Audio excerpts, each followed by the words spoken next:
It is often said you can judge a society by how it treats its most vulnerable.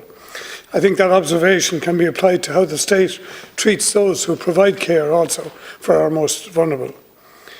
You could say we know the cost of everything and the value of very little. In the Minister's opening remarks there was said that it was envisaged that extending the family carers we're proposing could cost the state up to €600 million per year. I'd point out to you that the PBO figure is €375 million. But either way, it still goes back to the cost and the value of something. An amazing statistic in this country is that over 500,000 individuals are family carers. They may provide care for loved ones because of their physical and intellectual disability, the physical and emotional trauma that may have been suffered, short-term, long-term illness, or the infirmity and loss of independence that comes with great age. In all cases, they are providing care from a base of family love or perceived responsibility because no other care options are available to their loved ones. In all cases, they are providing significant benefit to the state, but indeed they are not being properly recognised for their efforts or for the care burden and costs they are protecting the state against. Carers are predominantly female, most often middle-aged, and over half are trying to provide care while also juggling and holding down employment. And as you know, Minister, the number of carers, recognised carers in our society has increased by over 50% between 2016 and 2022. And this figure will undoubtedly rise because of our ageing demographic.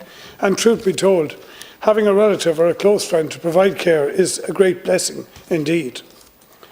But for many carers, particularly those looking after children with additional needs, the caring responsibility may be the start of decades of responsibility, and this is having a significant and in some cases a profound implication for their mental well-being and indeed for their financial security.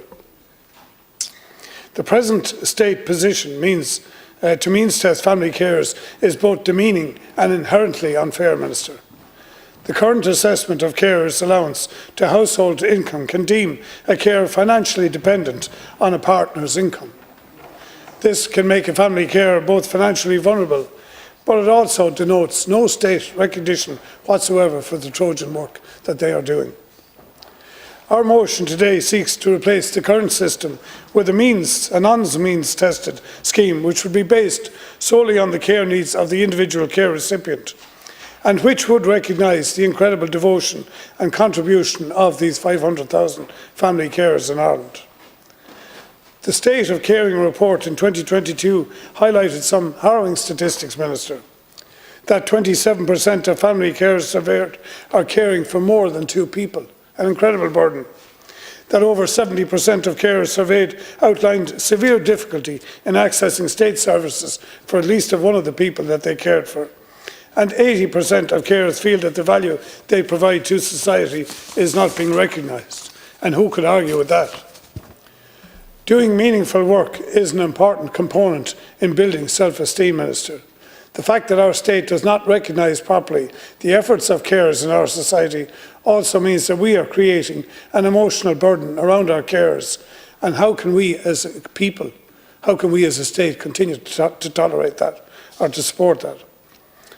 As part of our motion also, we are asking for the implementation and the establishment of a high-level officials group to scope out and develop a roadmap for a non-means tested participation income for family carers. And we hope to see that means test completely abolished by 2027. This target date, Minister, is one that we should not let slip. For too long, this country has failed to recognise the importance of carers in our society. If we are to consider ourselves a just and a caring people, we need to remedy that as soon as possible through legislative change in this House.